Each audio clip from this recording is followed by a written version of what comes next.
Well, for a lot of people out there, the holidays are a time for joy, family, and cheer. But for others, the holiday season can be a time of stress, financial strain, and domestic violence. Domestic violence is our big story today.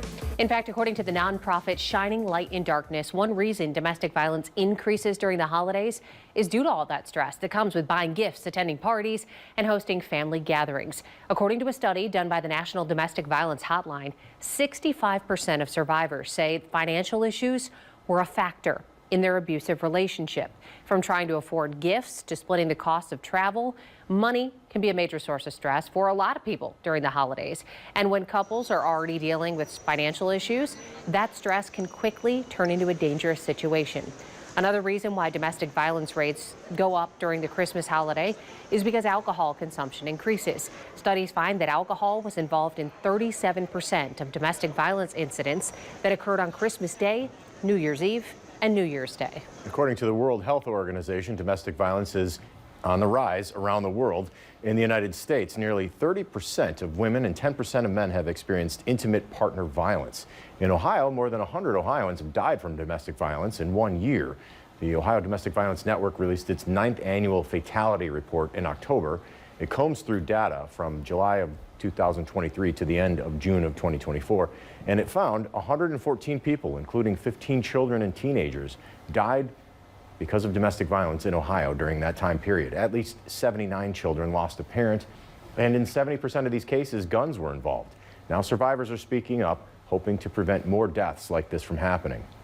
Now, if people know what I know now, I would ask them just get the help. Don't ignore those red flags. And I'm speaking for the victims that has passed on because of their abuser. I'm speaking for them as well. According to ODVN's report, Lucas County was one of 32 counties with a fatal domestic violence incident. And the Domestic Violence Hotline says that 1 in 6 women and 1 in 19 men in the U.S. have been a victim of stalking. The Domestic Violence Crisis Center explains that this is often a tactic that's used by abusers in order to maintain control and power over their former or current partners. When domestic violence victims experience both physical abuse and stalking behaviors, the risk for homicide increases. The DVCC says 76% of all domestic homicide victims had also been stalked in the year before their murder. And here in Ohio, it's currently not illegal to track somebody using devices like the Apple AirTags without their knowledge. That is about to change. 13 Action News reporter Josh Krupp is live with us this afternoon to explain what's happening. Josh. And Tony, domestic violence victims advocates have pushed for this change in the law, and this week they got a bit of a win on this front. The House and Senate nearly unanimously passing a bill to make it illegal to knowingly track somebody without their knowledge using devices like those Apple AirTags. The bill now heads to the governor. Senate Bill 100 would make it a first-degree misdemeanor to track somebody with a device or app without that person's consent. That increases to a 4th-degree felony for anybody with a previous stalking conviction or if they're violating a protection order. This is the second effort here to try and get this bill across the finish line, and it looks like that is going to happen. During the process to get this passed, lawmakers have heard from stalking victims who found tracking devices that were placed there by an abusive partner, only to be told by police that there's nothing that they can do. The Ohio Domestic Violence Network surveyed its partners this year and found the problem is widespread.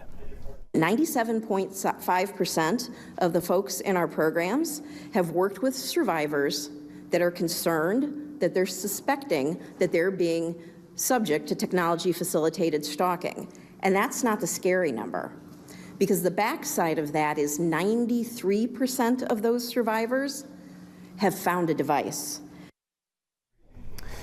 Now, Tony, there are exemptions in the bill, including for parents who are tracking kids or caregivers who are tracking their elderly or disabled adults if it is necessary for their safety, and certain private investigators. Tina.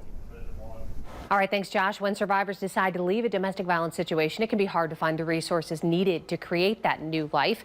In fact, according to the Domestic Violence Hotline, survivors, they might be financially dependent on their abusive partner, or they've been denied opportunities to work, a place to sleep, help with language, or a network to turn to in a moment of crisis. Now, they're focused on finding an affordable place to live, and the Ohio Domestic Violence Network found that in September of 2023, survivors made more than 13,000 requests for services, and more than half of those involved housing, including requests for emergency shelter, a hotel stay, or transitional housing. A new emergency housing unit just for families is now open in Marquette County, Michigan. It's taken a community effort to get it started. Julia Seitz speaks with the housing director there about why it's needed in this community. Room at the Inn announced the opening of a new emergency shelter in Marquette County. Executive Director Chelsea Wilkinson says while our community does have options for families fleeing domestic violence, this new 2-bedroom apartment will serve families facing homelessness. The rent was raised and they can no longer afford it. Somebody lost their job and they can no longer afford it. Sometimes you have a partner that dies or goes to jail, and so it makes it really hard for that family to maintain their housing. Wilkinson says the Inn is partnering with private landlords to build trust. She says Room at the Inn saw a need to help families struggling within the housing economy and needed space to get back on their feet. Hey, if you take a chance on this person, if you have any issues, you can reach out to us and we can maybe help mediate a solution that works for everybody as opposed to displacing more folks. Wilkinson says the Salvation Army Great Lakes region granted $63,000 toward the apartment, and local partners like Shunk Furniture helped where the grant couldn't. We've always been there to kind of help the community, and that's what local stores always do. They're always there a little bit more to give them a helping hand when people need it.